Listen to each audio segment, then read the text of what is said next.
Welcome to the Savvy Leader Podcast, the place for growth, learning, and inspiration for leaders just like you. I'm your host, Kristen Gallatin, and each week we will dive into the grit, grace, and gratitude it takes to become the savvy leader you were always meant to be. Hello, my friend, and happy New Year's Eve. Welcome to the Savvy Leader Podcast, the final episode of 2025. I'm Kristen, I'm your host. If you're listening to this on New Year's Eve morning, I'm really glad that you're here. This episode is part reflection, part rebuilding, and part quiet anticipation for what is ahead.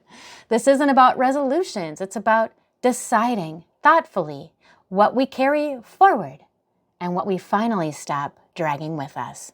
If you've been following along in the Honor the Journey series, you know this season has been about transformation. Today, though, is about rebuilding, using what we've learned, but using it differently. And I want to talk to you like I would a friend who sat down across from me with a cup of coffee or even a glass of wine and said, "All right, what now?" And to answer that honestly, I have to start with who I thought I had to be in order to succeed. For most of my career, I believe leadership meant doing everything myself. Maybe you can relate to that. Not because I wanted control, but because somewhere along the way I learned that proving my worth meant producing, finishing, and delivering, no matter the cost. I was secondary in the equation.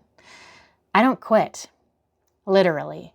And I don't commit to things I don't believe that I can finish because once I start, I know I won't be able to stop. I learn fast, I move fast, I'm efficient.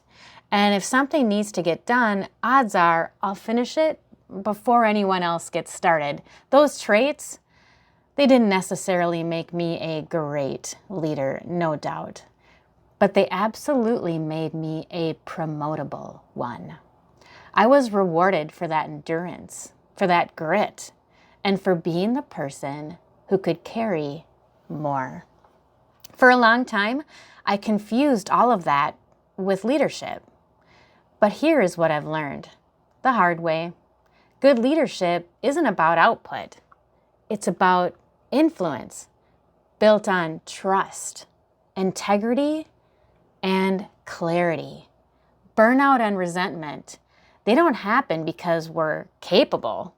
They happen when we keep choosing to do everything instead of building the people alongside of us. Building a team does require serious patience, clear communication, and absolute constant coaching and real grace. Once I started seeing that pattern, I had to look at why letting go felt so uncomfortable for me in the first place. And I've come to understand that some of my intensity comes from this OCD that I carry around with me. Honestly, naming it helped me stop judging myself for it. And I think about it kind of like driving in traffic. Because if you're leading the pack, you get to choose the speed. And you're the first one to see what's coming. I find that incredibly comforting. But leadership isn't about always being in front. Sometimes it's about letting others merge in, even when it disrupts your own rhythm. That is something that I'll be carrying forward with more awareness and far, far more grace. And as much as mindset matters, there came a point where my body stepped in and forced the lesson that I wasn't fully absorbing yet. Here's the truth. I didn't decide that it was time to rebuild. My body decided it for me, as it often does. About a year after my husband's crashed, I developed this heart condition, and my heart was misfiring so frequently that it was beating like 40% more than it needed to. I was exhausted. And it was the culmination of 35 years of nonstop hustle catching up with me.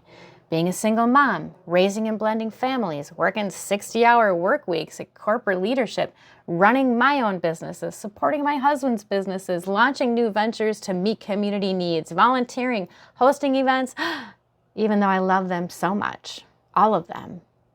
It all came to a head, absolutely. And my body, which had always pushed me forward, finally said, enough already.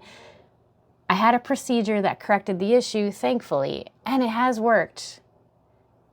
But the message was unmistakable. So when people ask me, how do you know when it's time to evolve instead of endure? Here's my answer.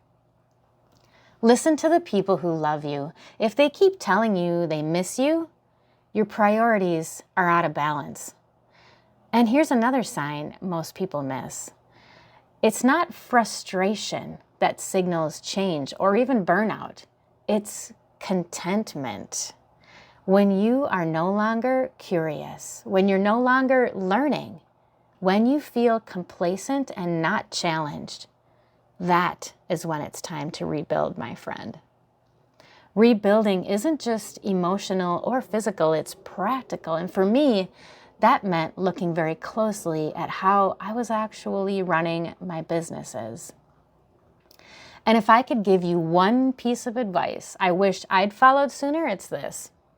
Systematize your finances before you start to scale. If you don't know where you're at financially, you're going to miss the mark, absolutely. And it's one of the first things we overlook because we're so excited about the new endeavor. But if you don't know how much you need to earn weekly, monthly, quarterly, and of course annually, and what it takes to get there, and then how you're going to pay yourself, you don't have a business. What you have is a hobby. And I say this with all the love that I possibly can. You must pay yourself first and run the business on what is left. Let me say that one more time. Pay yourself first, run the business on what is left. That means you need to determine how much you need to earn in order to pay yourself first. That's not rigidity. What that is respect for yourself, your future, and your business. And once you start respecting your own structure, something else naturally follows, and that's protecting your value. I learned one of my most important lessons in real estate when I lost a couple of pretty big listings. And this is what I learned. Honest expectations and ongoing dialogue, especially when the news isn't good, will always put you ahead of the pack. Most professionals want to avoid uncomfortable conversations and try to appease their clients in hopes that they'll come around eventually. But that is a huge mistake. Integrity means saying the hard things early, not later. And going forward, I'm crafting clear, honest expectations with every client. No exception. There will be no exception to that rule moving forward. Because I am no longer willing to undermine my integrity to preserve a little bit of comfort. That same clarity is what guided my next evolution, and that is embracing technology without losing myself in it. I've never feared technology. In fact, I tend to run toward it because I love efficiency. I like troubleshooting, and I love to be on the forefront of what's coming next. And that's why I pursued some specializations and certificates in AI. That's right, I did with Google and with ChatGPT. And what I've learned is this. Right now, AI still requires a human touch, and that touch is in our control. When used well, it doesn't erase your voice. It amplifies it. For me, AI is a tool. It's not an identity. It's a way to save time, see patterns faster, and lead more strategically. And yes, I like being near the front of the pack so I can see what's coming. But no matter how smart the tools are, rebuilding still comes down to the people. Living on the road means that my day-to-day circle is pretty small. I love my husband and I love my dog deeply, but they can't be my entire support system in this year. I'm choosing mentors who are already where I want to be and peers who will be honest with me. Accountability through productivity, power hours, and community over isolation. Rebuilding doesn't happen alone. And that support is especially important because the way I'm building now looks very different than before. Let me say this clearly. Yes, it is not only okay to build something quieter, it's actually better. You don't need to announce everything you're creating. You need to protect it while it grows. Evolution, it's vulnerable work. So build quietly, share intentionally, and let the story unfold fully.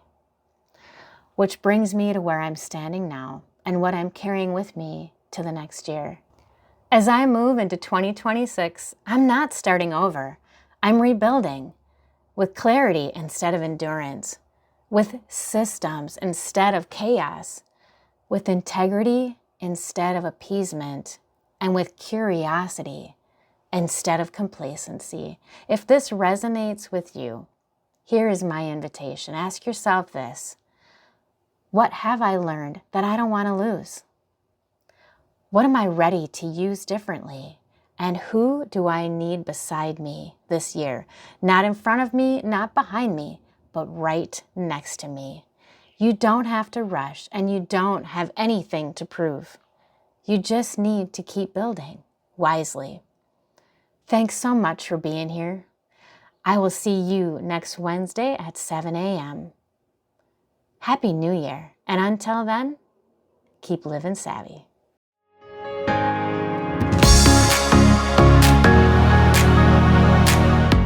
Thanks for listening. We hope you enjoyed this episode of the Savvy Leader Podcast.